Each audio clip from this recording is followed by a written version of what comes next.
कभी कभी एक कहानी आपके दिल को इस तरह छू जाती है कि आपकी आंखें नम हो जाती हैं।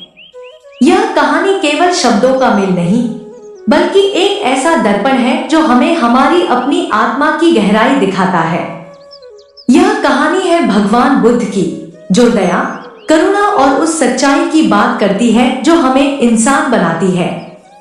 तो आइए उस समय में चले जब बुद्ध इस धरती पर विचरण करते थे और एक छोटे से गांव की कहानी सुने, जहां एक युवक ने जीवन का सत्य खोजा। यह कहानी है केशव की, एक मेहनती किसान की, जो एक छोटे से गांव में रहता था। केशव का जीवन साधारण था, खेतों में पसीना बहाना, सूरज की तपिश में फसल उगाना और गांव वालों के बीच अपनी जगह बनाए रखना। लेकिन उसके दिल में एक तूफान हमेशा उमड़ता रहता था। बचपन में उसने अपने माता पिता को खो दिया था। उसकी मां की मृत्यु एक लंबी बीमारी के बाद हुई थी और पिता एक दुर्घटना में चले गए थे। इन दुखों ने केशव के मन में एक गहरी कड़वाहट भर दी थी।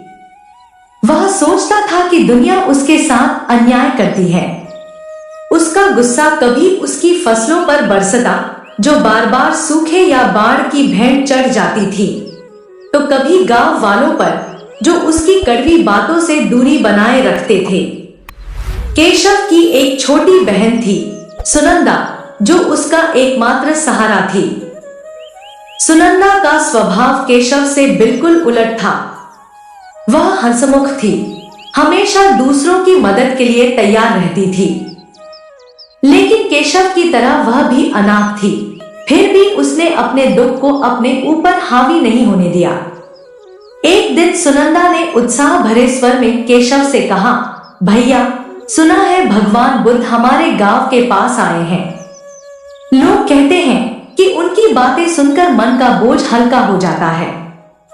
चलो उनके दर्शन करने चले। केशव ने तुनक कर जवाब दिया, ये साधु सन्यासी क्या जाने मेरे दुख की गहराई। ये सब बस बातें बनाते हैं, मुझे इनसे कोई मतलब नहीं। लेकिन सुनंदा ने हार नहीं मानी। उसने बार बार अनुरोध किया और आखिरकार केशव उसकी जिद के आगे झुक गया। जब केशव और सुनंदा उस बरगद के पेड़ के पास पहुंचे, जहां बुद्ध विश्राम कर रहे थे, वहां सैकड़ों लोग जमा थे। बुद्ध एक साधारण पीले चीवर में लिपटे, शांत और सौम्य मुस्कान के साथ बैठे थे।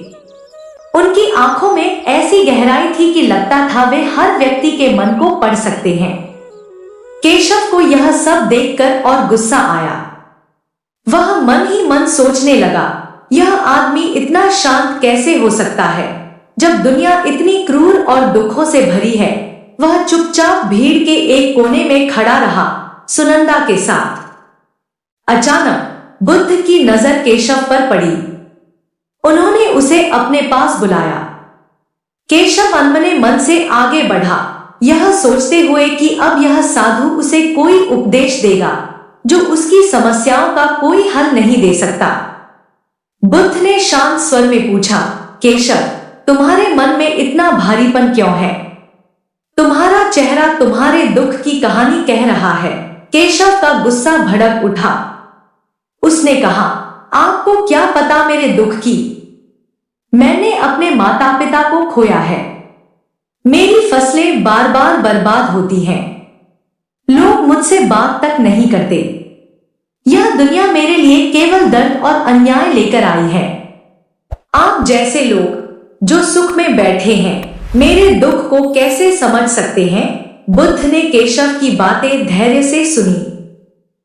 फिर उन्होंने कहा, केशव, क्या तुम अपने दुख को हमेशा अपने पास रखना चाहते हो या उसे आजाद करना चाहते हो? केशव चौंक गया। उसने झिझकते हुए कहा, आजाद करना? यह दुख मेरे साथ हुआ है। यह मेरी हकीकत है। मैं इसे कैसे छोड़ दूं? बुद्ध ने हल्के से मुस्कुराते हुए कहा, आओ मेरे साथ एक छोटी सी यात्रा पर चलो। शायद तुम अपने सवाल का जवाब खुद खोज लो। बुद्ध केशव को एक तालाब के पास ले गए।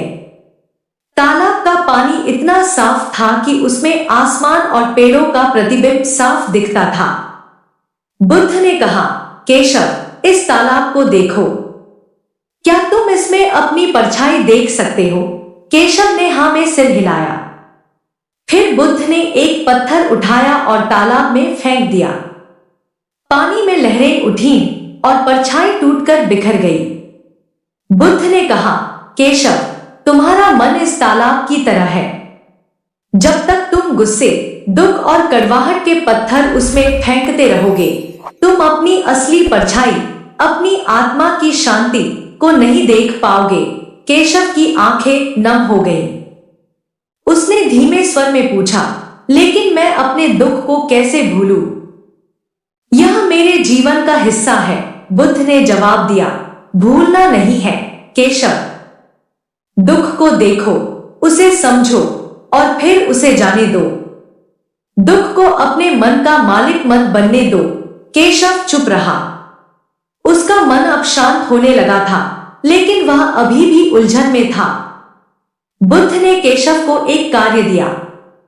उन्होंने कहा, जाओ, गांव में एक ऐसी मां को खोजो जिसने कभी अपने बच्चे का दुख न देखा हो। अगर तुम्हें ऐसी मां मिल जाए तो मेरे पास लौट आना। केशव को यह कार्य आसान लगा। वह सोचने लगा कि गांव में कई धनी और सुखी परिवार हैं, जरूर कोई ऐसी मां होगी जिसने दुख न देखा हो।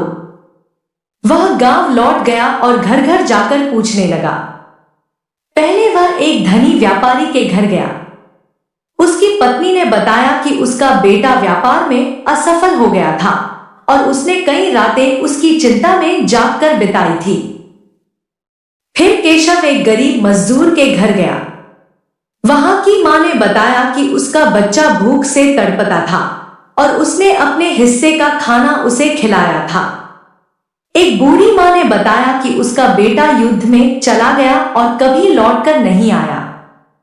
हर घर में केशव को एक नई कहानी मिली, लेकिन हर कहानी के केंद्र में दुख था।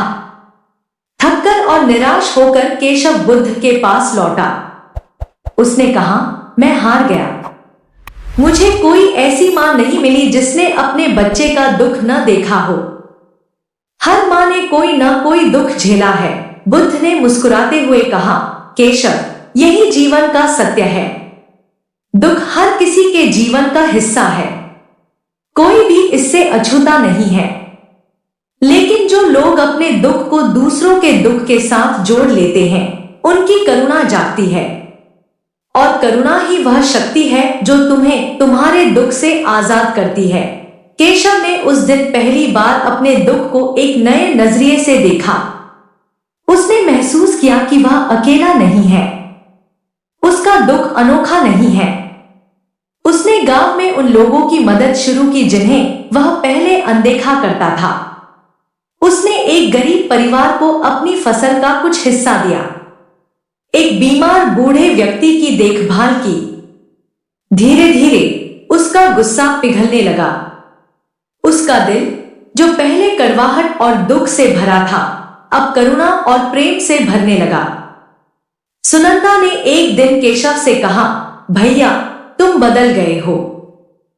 तुम्हारे चेहरे पर अब वह गुस्सा नहीं, बल्कि शांति दिखती है। केशव ने मुस्कुराते हुए जवाब दिया, सुनंदा, बुद्ध ने मुझे सिखाया कि दुख से भागने की जरूरत नहीं। उसे समझो, उसे अपनाओ और फिर उसे करुणा में बदल दो। केशव की कहानी हमें सिखाती है कि दुख जीवन का हिस्सा है, लेकिन वह हमारा मालिक नहीं है। जब हम दूसरों के दुख को देखते हैं, उनकी मदद करते हैं, तो हमारा अपना दुख हल्का हो जाता है। बुद्ध का संदेश यही है, सच्चा सुख दूसरों के दुख को कम करने में है। करुणा का यह मार्ग हमें न केवल आजाद करता है, बल्कि हमें एक बेहतर इंसान भी बनाता है। तो अगली बार जब आपका मन भारी हो, रुकें, अपने आसपास देखें, किसी का दुख बांटें, किसी की मदद करें, क्योंकि यही है बुद्ध का मार्ग, करुणा का मार्ग।